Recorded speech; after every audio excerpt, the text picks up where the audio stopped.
Are you struggling with a divorce with a narcissist? Someone that is abusive is like a bully, and they will try all kinds of tricks and terrible things.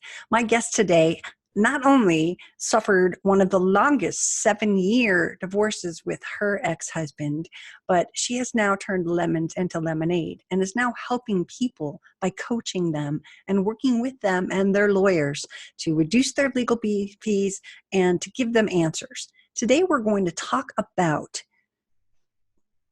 what do we do with the bully. We're going to hear some of her stories, and we're going to hear what to do. So welcome, Victoria. Thank you so much for joining me. Oh, thank you for having me, Tracy. It's such a great opportunity for me to be here. Well, I know that your expertise is going to help a lot of people today. So today we're going to talk about the people who feel powerless when they're going through a divorce. And I want to start with asking you if you could share a little bit of your story and how you felt powerless during your divorce from a narcissist. Well, first of all, I felt powerless in my marriage. So, and even I thought divorcing would give me more power. And for a long time, it didn't. So I was really a victim of financial abuse, verbal abuse, emotional abuse, psychological abuse. I'd really been battered during the marriage into a place of having absolutely no control. And, I'd even gone to see an attorney at that time. This is a long time ago, when New York was not a no-fault state. And I explained all these things that were happening around my marriage. And I asked, how can I get out of this situation? He said, well, you can't. There are no grounds for divorce. You have to wait until he hurts you. Oh my. Right. So I really felt powerless, right? There was absolutely nothing I could do. So then when I was divorcing, he absolutely controlled every aspect of my life, to the point where if I parked somewhere and he saw my car, he would park behind me so that I couldn't leave wherever I was, like if I was at a store or wherever, just like to get back at me for leaving. I mean, he, anything that was in both our names, which, when you're married, like I was in the house, he wasn't, he still his name was on all the utilities. He would have the phone turned off, have the power turned off, like crazy. So my divorce was just like living in a torture chamber. Like I didn't know what was going to happen next. Mm-hmm. Yeah. And how long were you married to him? I was married for 10 years. Okay. Our divorce took 6 years. Okay. You have just made the record. I don't think I've ever heard of something that long and tortured. It was ridiculous because he just, how manipulative they're very smart, typically, very intelligent, and they know how to work the system. And he was a master at working the legal system and got away with murder. He prolonged, postponed, refused to turn over discovery. And we're in New York, so everything is backlogged, backed up. It takes forever, and it got pushed out. And then, whenever we were at a point where something was about to make a breakthrough, he would throw a wrench in it and cause some other smoke and mirrors, some other drama somewhere else to distract from that we were getting too close to a settlement, that we were getting too close to starting a trial. And, it was this crazy manipulation. Like the kinds of things that they pull during this horrific kind of divorce are usually lies and false claims. Did he do some of that stuff? Yeah. The worst thing he did was call all of my friends and tell them that my father had raped me as a child, and that's why I was crazy. And I had made up all these ridiculous stories about what he had done because I was crazy from this childhood trauma I suffered. He just totally fabricated this story. Wow. No. And did your friends believe him? Did you lose friends in that? Because generally there's a small percentage that just like, no, I'm going to call her and say, this is what he's doing. And then there's a small percentage that goes, Well, my closest, I don't even know who he talked to, because I only know the ones who came to me and told me. So who knows how many, other people heard this and never even talked to me about it. But my closest friends called to tell me that had said this to them. And, their story was, we don't care what happened. We're on your side. We believe you. We love you. It's like, thank you, but that didn't happen. So more than anything else, it just made people see what a horrible person he was. To think so low, to say something so detrimental. Wow. That had to be that whole entire process. Mine was only a year. It was pretty horrific here. 7 trials in that year. I guess we're a little speedier, but 7 trials. He was in contempt 6 times, never produced one single piece of paper. False claims that I was stealing money, false claims that I did this and that. And really it was all the stuff they were doing. And I was like, where'd that come from? But it was just projection. And I didn't even know what projection was. I was just like, so like powerless to fight.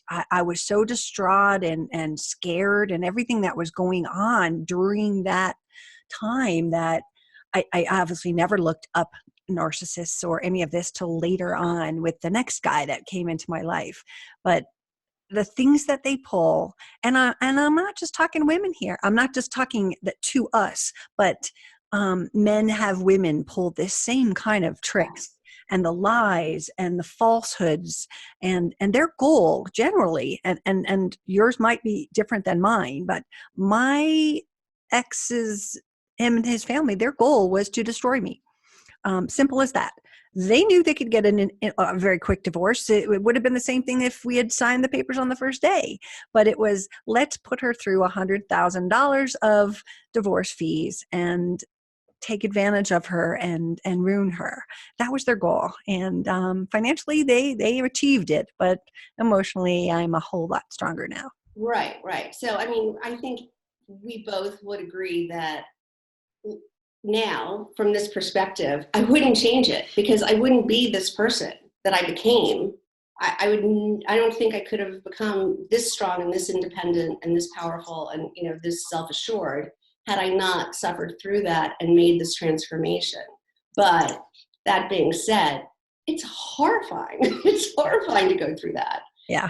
I don't think that his intention he didn't want me to leave. And that I had to talk to our forensic psychologist about this, who, because we had a custody battle, three little boys. And I came very close to losing custody of the boys because they were boys. And even though he ultimately choked me, that's how I was able to leave, because that attorney was right. He eventually did try to hurt me. And that was the final straw, and that's when I filed for divorce. But it's just such a horrifying thing to have to go through. Yeah. Going to that point, he wanted me back after hurting me. And so I talked to the forensic psychologist. I'm like, I don't understand. He is doing everything he possibly can to push me away. He's saying these horrible things, lies about me. He's sabotaging me. He's doing these dirty tricks to me. He's calling me names. And he wants me to come back. Like he said, it's like when you take a piece of Scotch tape and you tear it and you go like this and it just keeps going in different directions. He's like, that's what it's like. He wants to hurt you because you've hurt his ego so badly. By leaving him, you've done the ultimate harm a narcissist can face, which is being rejected or abandoned. Mm-hmm. So he has to punish you, even at the same time trying to keep you from doing it. It's like, well, that makes no sense. Yeah, no. And staying in the abusive marriage, I know you mentioned this, and the boys got pushed into that last paragraph, so I'm going to bring this up. So many people don't escape, and they stay in the marriage for the children. And they think, well, let's wait till they're 18 or they're out of the house and deal with it then. And I will endure. They're enduring the abuse, the emotional, the physical, the financial abuse. And in my opinion, what that does is it further and prolongs the abuse for sure. It makes you less likely to jump back quicker because now you've been in a 20-year marriage and it's painful. But when you do that, it's really hard for the kids. Staying for them to see this family isn't good if the other person is a crazy person. Look, we all have those feelings that we have to stay together for the kids. And I talk to clients or people coming to me every single day about this very issue, about when's the right time for the kids. And my answer is always, when it's a narcissist, the sooner the better. Don't wait until the kids are older or in college, or you just keep prolonging the inevitable, and more damage is being done every day. They're modeling after this person. They're modeling after this marriage, this relationship that they see. Right. This is, in my own life, I modeled after my mother's dysfunctional marriage to a narcissistic husband. And, you think that that's normal. And your kids are learning that this is okay. This is normal. This is how you treat your wife, or this is how you can expect your husband to treat you. And it's not okay that we're condoning this. Yeah. And we're subjecting our children. That's the key here, is that while we think we're protecting them, we are subjecting them to this behavior. And as we know, being daughters of narcissistic parents, we have a choice in the fork in the road. Some people go this way, some people go that way. So you can become a codependent, people-pleasing, I'm going to make everything better person, which is what I did. And then you can also go the other way and start to show those narcissistic behaviors, because that's what you see. And so you're actually putting your children at risk and the next generation of your family, because that's what they're learning. That's what's being instilled inside of them as normal. Well, what I like to educate people on is that there is a cycle of abuse with narcissists. It may be something like it starts small. It's like a small drip, right? That wears away at you. And it might be start with, name calling or minimizing you, or not including you in decisions, or whatever it is. And it becomes more and more. And the more you accept, when there's no pleasure in that for them anymore. Once you accept that behavior, they have to go to the next level. Mm-hmm. And that's where it went with me. When I was starting to take back control and starting to stand up for myself and stand up to him, the abuse had to get bigger and badder to get any pleasure from it for him, any supply, they call it, so ultimately, that's why that attorney was right. Ultimately, it has to lead to physical abuse, because the more you can handle, the harder the abuse has to become. Yeah. Yeah. And for me, narcissistic parents, sisters, family, didn't know it, go to the narcissistic marriage and the divorce. And then I get sucked up by literally, I think so much more, pathological. The man who had me arrested for no reason at all, except that same kind of, well, you damaged me, you insulted me, you questioned me. And,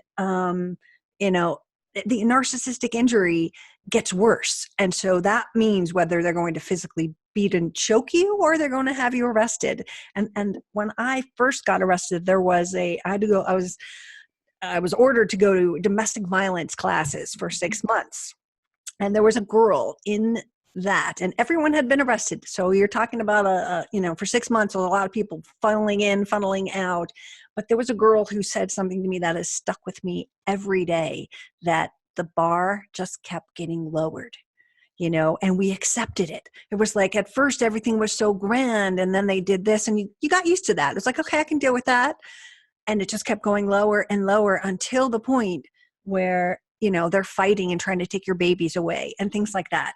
They will do whatever your vulnerability is, whether it's Exactly. choke you or take But your that kid. kind of behavior, you know, there's no place for it. And like when I look back at what I accepted, Mm-hmm. you know, just ridiculous things, name calling, throwing things, and taking my clothes and throwing them out of my closet, you know, just like childish, ridiculous behavior.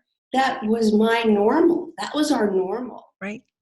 I just know you just can't see the forest for the trees, right? You're just so in it that you can't see how abnormal your life has become. Yeah. And it does damage our children. Mm-hmm. This is something that if you are out there in cyberland listening to this conversation today, I want you to know that if you care about your children, you need to get out of there as soon as you can, because their future is going to be affected by what they're learning. And if they're learning that the clothes get thrown out and mommy and daddy are always fighting, when they get into a relationship, that's the way they're going to think it's normal. There's such a lack of respect for anyone else, you know, just only their opinion or happiness matters. And how you can't live in a society thinking that way. And you know, I've read recent studies about how it's a physiological issue, that there's a part of their brain that's smaller and they don't have the capacity for empathy. It's like, well, I'm sorry. If I understand it can't be fixed, it's not their fault, but we can't subject other people, like our children, to that behavior. Yeah. But I also just want to talk about how my children have fared after all this, because they were heavily influenced by him. They were boys and they modeled after their father, and they really loved their father. And over time, each one was the victim of his wrath. Wow. And not all at once, but you know, just as he turned on me, he turned on each of them individually over time, to the point till finally he did not have a relationship with any one of them anymore. Wow. What kind of things did he do to them? Is that okay to ask? I mean, generally. Bizarre.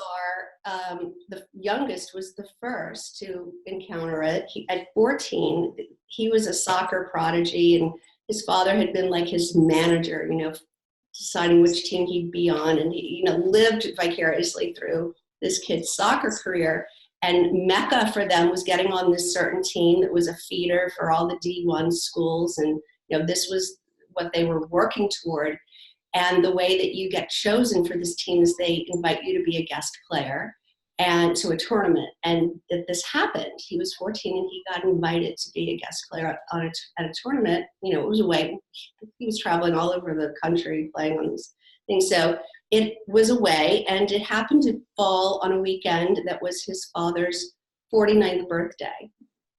Not his 50th or anything, just his birthday. And he told our son that if he chose to go away to the tournament and miss his birthday, he'd never speak to him again. Oh, heartbreaking.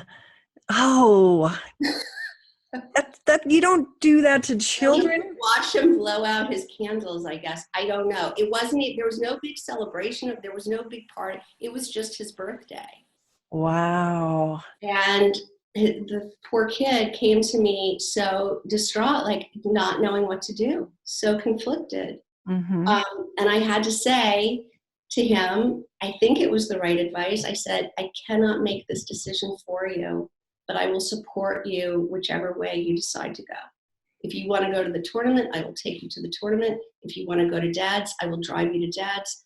But, you know, I couldn't have him blaming me the rest of his life for whatever choice he had made, right? Right. So hard. And he chose to go to the tournament, and his father never spoke to him again. Ooh. Well, that's probably good. It was. Yeah. In the end, I mean, it hurts. It's initially shocking, and children are better to learn this early than 15 years from now. And think they can count on them. So how does someone stand up to the bully? Because that's an important part of what we're talking about here. We're talking about being controlled and powerless and hopeless. And yet both of us are examples of coming out the other side. So how do we stand up to bullies? Oh, wow. It was so hard. It was so hard. The first thing I did was, at the advice of a lot of close friends and relatives, I went to see a psychiatrist or psychologist. Like, I felt like I was going crazy because it was, you can't endure that kind of treatment for any amount of time. I'm just going to move over because the sun is moving in my. There we go. Whoop. Oh, that's better. So I did, and they saw what was happening and what was going on, and decided that I was a great candidate for some antidepressants because I felt like I had trouble getting out of bed. If I didn't have kids to get to school, I don't know if I could have gotten out of bed because I felt like every morning when I woke up, it felt like a tidal wave was coming at me, and it was so big that there was no hope of getting past it. Yeah. And it was just, I was drowning. I mean, he had gone through all of our finances, all of our credit, my name, debt, hundreds of thousands of dollars of debt. I had no control. I was earning more money than I ever thought I could earn, and I had no control over it. Wow. Lying about his business, lying about, it was just like I was starting to unravel this whole web of lies. And it was so overwhelming that I didn't see any way out ever. It just was too big. Yes. So I started taking an anti-anxiety medicine, and that really made the difference in my being able to face this. Yeah. Yeah. And it was temporary, it was something I needed to deal with the situation I found myself in. And it's not like caving and saying, I need to be medicated. It's just like, I need help getting through this right now. Right. And I think people need to understand there's a stigma about that. When they put me on it, I was just like, I'm not the crazy one. But meanwhile, I can't get out of bed. I'm confused. I'm walking in circles. I get into a room and I'm like, why was I coming in here? And then you walk back and go. You're being tortured. You're literally being tortured. And the PTSD of having to defend for your life. That's what it felt like. And then being accused of doing all these things. And I'm like, that's not true. And literally the entire battle was just defending false claims. And it was just, I just felt like. In my case, it was trying to get control of the money I was earning back so that I could pay bills, so that I could, take my kids to the dentist, so that I could do what our health insurance had lapsed and I didn't know it, so I could take care of our family. Mm-hmm. I was trying to regain control of the money I earned. It wasn't right. He got so mad about that he started torturing me. The more I tried to get control of money, the more he would hide things from me, not give me work messages, tell people lies about me. Like, it was like crazy. It was just insane. Taking all of my office equipment and putting it out in the rain. Like, oh my goodness. I know. Nobody could believe it. And you can't make this stuff up.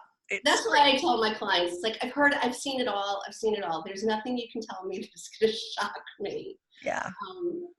So of course, and if I took a bath, that was my escape. I would go take a bath. He would come in and start verbally abusing me while I'm trying to take, so I couldn't escape. Right. Like, no one likes you. Your mother hates you. No one loves you. Like. Wow. Well, it's good to be free, and we've changed your life. Everything is better. Everything is better. It took a long time to realize that I could do this on my own.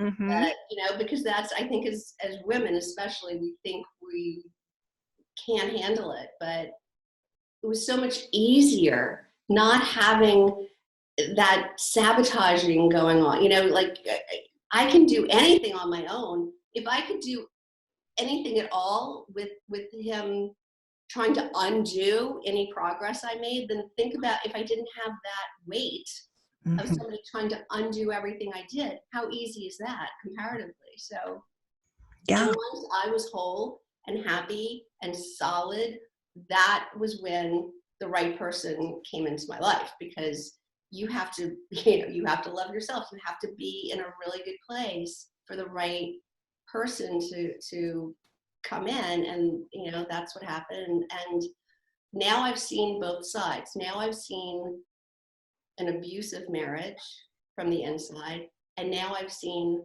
a completely opposite, loving, respectful partnership of a marriage. So I can tell you that you can have either one. It's a Right. choice. And there's a rainbow. I mean, we just have to look. We have to wait. And I think that for people to understand that all of these things that are going to happen, all of these behaviors that we've seen, there comes a point where we have to let go um, of trying to fight for that control and keep getting the control, but not hold on to the story. Because if you had met the nice person that you ended up marrying when you were all like, oh, I don't know what's going on, he's like doing this to me and doing this, it would have scared him away. So Absolutely. when you learn, and when you have learned all the lessons, and you have like focused in on you and self-growth, and I'm sure you had self-love before all of this until he started smashing you down. But when you start to get it I back, had forgotten who I was. I really had forgotten. I lost sight. And now I feel like I recognize this person. This is who I used to be before all this happened. yeah. I recognize traits, things, feelings, like sense of humor, like all these things are who I used to be. It's like a rediscovery. It's really beautiful. It's like coming back home. Yeah. It's like a flower being Yeah. like, every time I just like walk by somewhere and I see flowers, I'm like, it's just as beautiful as that. Your life can be perfect again. One thing I want to make sure I mention is that the reason a lot of these people, men or women, whoever the victim is in these situations, I hear people go, oh, I can't believe I let this happen. I can't believe I was so weak. I can't believe. And I go, it's actually the opposite. You were so strong. You stayed. You kept trying to fix it. We're so brave and we're so strong and we're so capable, and we're just like, bring it on. I can fix this. I can handle it. I can fix it. I can make everything right. I can make everybody happy. I can do it. We're too strong for our own good. Yeah. Somebody weaker would have gone, I can't handle that. I'm out of here. Right. So Right. we try to fix everything, and we end up just like not taking enough care of ourselves. Right. So what kind of tips do you have? So we didn't tell everyone, but I'll do it in the introduction, but you're a divorce coach now, I am. and you specialize in people that are going through a narcissistic Yeah. relationship divorce, Yeah. because I, they're I crazy. specialize in women who are in toxic marriages and trying to figure out what to do. And also people, I shouldn't say what, men and women, who are struggling in a high conflict divorce. Mm-hmm. So the before, the during, and the after, the reinvention. Right. So Yeah. it's a long-term process. So what kind of tips you have for people that are in this situation? Give me 3 tips. I know I'm totally taking this. You had no idea I was going to say this. Everything I have fabulous. so many. I have so many more than 3. I'm trying to think of like immediate people that I'm working with right now. I have people who come to me with money issues. They're like, all right, so we earn. It was so similar to me. Somebody recently, we earn a lot of money. Like they own a family business and there's a huge income, but she can't write a check for $10. She has absolutely no say or control, or she is given money as he deems necessary. And so I work with people around restructuring that. I mean, and I can relate to that so well, because see, but you can't appreciate what you have unless you've been through something like that. My ex-husband would make me make a list to go to the grocery store, And then it was like The Price is Right. I would have to put the dollar amount of each thing. He Wow. would add it up, and then he would start crossing things off that he didn't think were necessary. Wow. And then give me that amount. And I put up with this. It was my money, house. But he totally controlled it. And I would then go to the grocery store, 3 kids in tow, everybody throwing things in the cart, and I'm having to take everything out. And it was so stressful, but this is how they want you to be. They want you to be off balance. I was calculating in my head. I knew I had whatever it was, $53 or whatever, and I'm adding it in my head. And then I see something that I really need that I forgot about. And now I'm having to recalculate. What do I get rid? It was, and then I'm at the cashier. I don't have a credit card. If it goes over, I have nothing but this little bit of cash that he gave me. And I'm praying I'm not going to be embarrassed that I added up right. Mm-hmm. Wow. So, I know, I get it. And they're like, I'm so embarrassed. I can't, don't be embarrassed in front of me. Right. This is So what can someone do if they are being financially controlled like that? Well, what do you tell someone that does that? I have them start putting money separately, like not stealing or hiding, but just this is the way it's going to be now. And then we deal with the repercussions as they come. But you have to start the process. You have to stand up to the bully and say, this does not work for me. Right. I'm putting this money here. I'm opening this account. Whatever it is, we figure out what the best scenario is. Mm-hmm. And,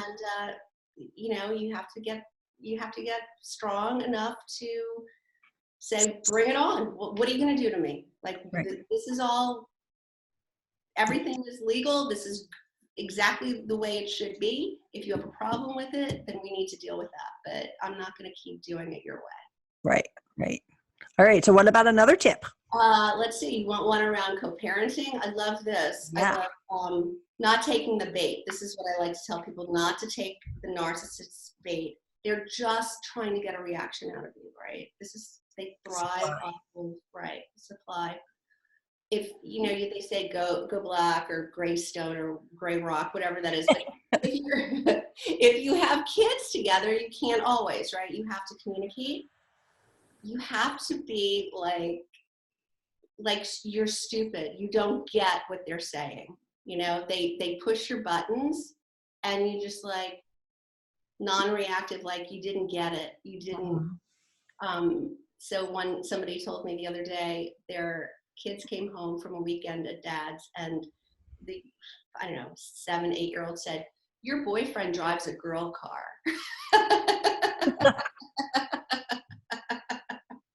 Wow. He's like, what am I supposed to say to that? I said, just act really surprised. What's a girl car? I don't understand. What does that mean? Yeah. Yeah. You're not angry. You're not upset. And he'll just if you react and go, I can't believe your father told you that. Then he's going to run back and tell dad, that he got this reaction. And that's great. Dad's happy about that. Just nothing. Just absolutely nothing. Doesn't bother you. Yeah. And it could bother you. Just don't do it in front of the kids. Just be real cool and just be nope. And again, that's what Gray Rock's purpose is to not let whatever they're saying, observe, don't absorb, whatever they're saying. Yep. Whatever. Okay. Whatever. But then I say, that's why you have me.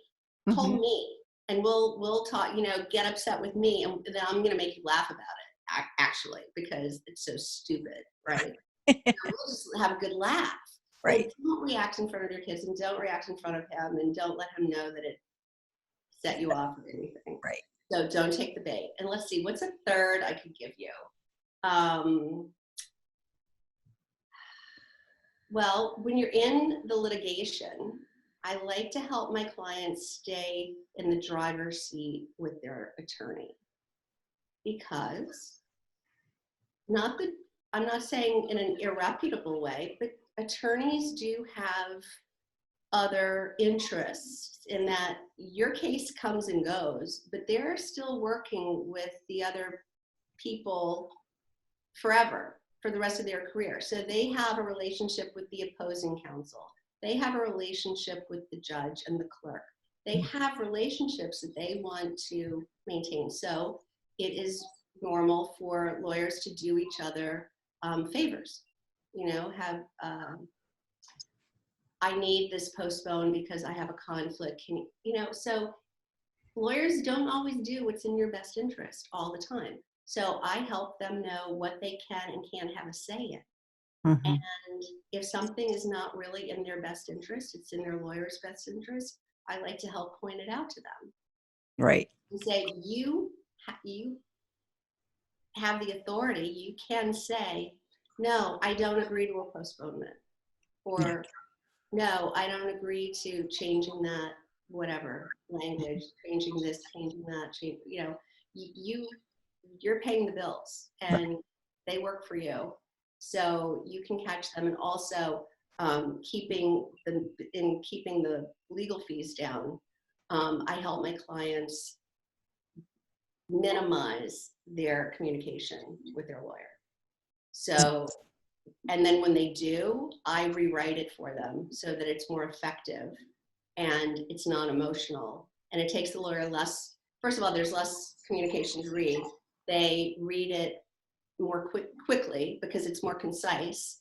And then they can digest it and answer without having to do any more communication. You know, I was a writer for 35 years, so before this career. So I know how to get the point across very quickly. And I've dealt with, you know, not only 6 years of a divorce, but then another, let's see, the whole thing was 17 years. So another 11 years after that, we were still litigating over child support, over college, over, you know, so 17 years of litigating with a narcissist. I learned some tricks around the legal aspects of it. A lot of the time I was pro se because I couldn't afford, we would go for a year with nothing happening. It's like, I just can't have the other side contacting my lawyer and running up these legal fees unnecessarily. So I would fire my lawyer, represent myself, and then if it got back on course, I would rehire the lawyer. But I did almost all of it myself. So that's something I have to offer, and that's my advice to people, to really be very particular about when you contact your attorney. Right. And what you're saying to them. I mean, I have people that are friends of mine that every single email that comes from their spouse has to go to the attorney.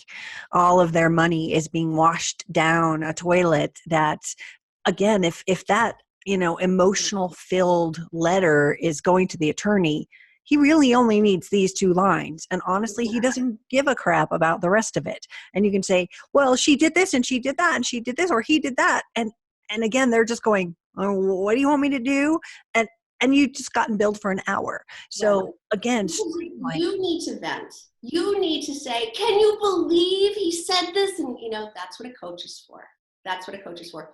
And all the fees you pay a coach, I'm going to go out on a limb and say, are more than absorbed by what they save you in legal fees. Right, right. So coaching is free. Divorce coaching is basically free because you're going to save that much and more on your legal fees. Plus, look at how much more you get. I mean, you get all the support and guidance around all the different aspects. And you're going to have a grounding factor. So just like you want to tell your lawyer all this stuff, they don't care and they won't know. But when they've got a person like you to talk to, they have that ear, that compassionate, that empathetic ear, and the advice, the long standing advice that you offer, going, yep, I had that happen. Let me tell you what to do. Right. And you know, your sister and your mother and your best friend, they all have the best intentions for you, but they don't have the experience and they don't have the best advice. You know, they might know you better, but they don't know how this works better. Mm-hmm. And also, you need a team. Yeah. And people don't really have that family nucleus kind of, you know, it's like, oh, I have an uncle who I'm really close to, who's really good. He's an accountant or he's really good with numbers. You don't have that. You know, you need a financial expert. You need, and the divorce coach is sort of the quarterback that wrangles all the other players for you in your divorce. So everyone's aligned. I love that term. You're the quarterback. The skinniest, blondest quarterback we ever saw. Awesome. Well, I want to thank you so much, Victoria, for coming on and sharing all this information with us. Your story will help others, because every time we share a story, another angel gets its wings, and we just all learn from each other. So thank you so much for joining me. We'll put all your contact information in the comments down below so people can reach out to you. And you're in Long Island, so I'm on Long Island. My clients are all over the country. yeah, that's what I wanted people to know is no matter where they are, they can have that contact. You could be talking to her like this and get your questions answered and make your divorce a little bit easier for yourself. So thank you for having me, Tracy. You're welcome. It's been a pleasure. Well, thank you for making it that whole half an hour and sharing this time with Victoria and I. I hope that you found some information valuable and that you can see that there is hope for you after your divorce. If you need more information, please visit my website, narcissistabusesupport.com, where we have the resources. We just added almost 200 meetup groups around the country and all different kinds of countries like Australia, and I believe it was Singapore that we found a group in. So if you're looking for support, we've listed all of these and we've done the legwork for you. So you can go into our resource section and find out what you need. I also do coaching, and I can help validate and help you understand and learn where to go next, what to do, and how to get out of this crazy thing that we call narcissistic abuse. You will have light at the end of the tunnel, I promise. This is not the end of your life. This is the beginning of a new life. If you are going through this divorce, it may be scary, and I get it. But one day you're going to look back and you're going to see lemonades. So lemonades, how that say? You're going to turn those lemons into lemonade. All right, everyone. Thank you. That's all I got. Have a great day.